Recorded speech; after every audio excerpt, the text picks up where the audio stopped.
الحمدللہ والصلاة والسلام علی رسول اللہ اما بعد۔ محترم ناظرین و سامعین، ہم سنن ابن ماجہ میں سے ابواب النکاح سماعت فرما رہے تھے۔ ابواب النکاح کا عنوان نمبر 17 ہے، باب صداق النساء، عورتوں کا حق مہر۔ نکاح کے لیے عورت کا حق مہر ادا کرنا یہ نکاح کی شرائط میں سے ایک شرط ہے، اور نکاح کے لیے حق مہر کا ادا کرنا ضروری ہے۔ قرآن کریم کے اندر اور احادیث مبارکہ کے اندر اس کی رسول اللہ صلی اللہ علیہ وآلہ وسلم نے تصریح بیان کی ہے، صراحت بیان کی ہے۔ حق مہر کتنا ہونا چاہیے؟ یاد رکھیے، حق مہر کی شرعی مقدار جو ہمارے معاشرے کے اندر چلتی ہے کہ جی شرعی حق مہر رکھ لیا جائے، ایسا کوئی بھی شرعی حق مہر اس کا تعین قرآن و حدیث کے اندر میرے علم کے مطابق نہیں ہے۔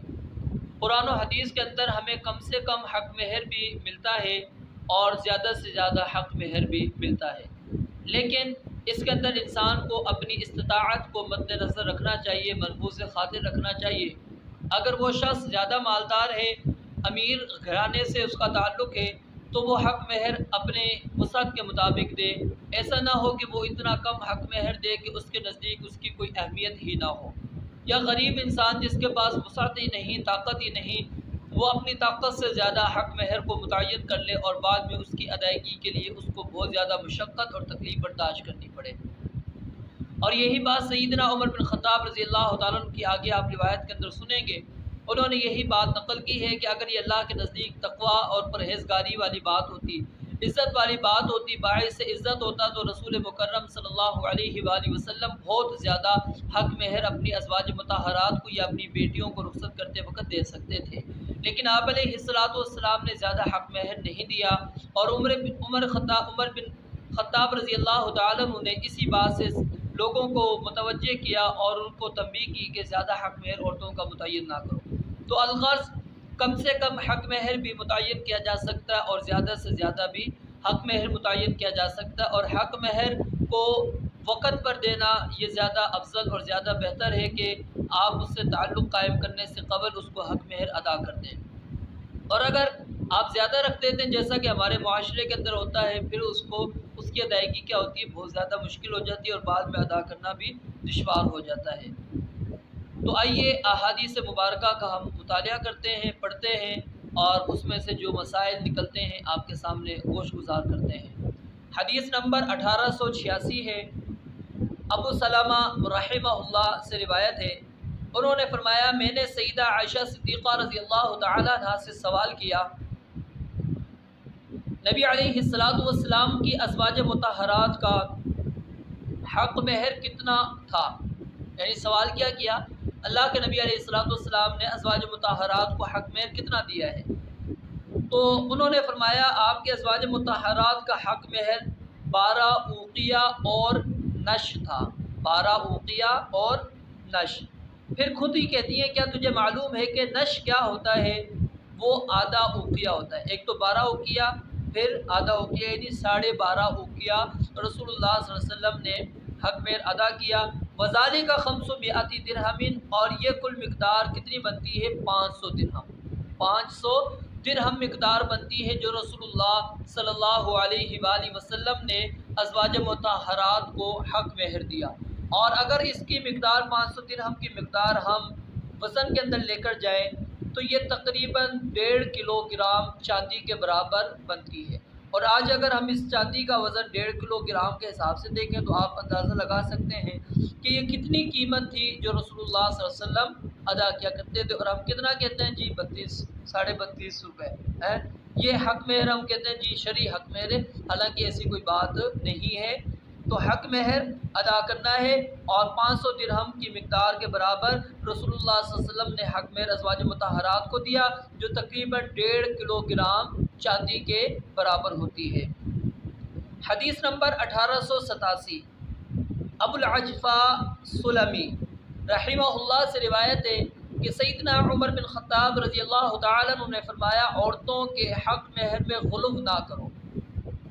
اگر یہ کام بہت زیادہ یعنی حق مہر مقرر کرنا دنیا میں عزت کا باعث ہوتا یا اللہ کے ہاں تقویٰ اور نیکی کا کام شمار ہوتا، تو سیدنا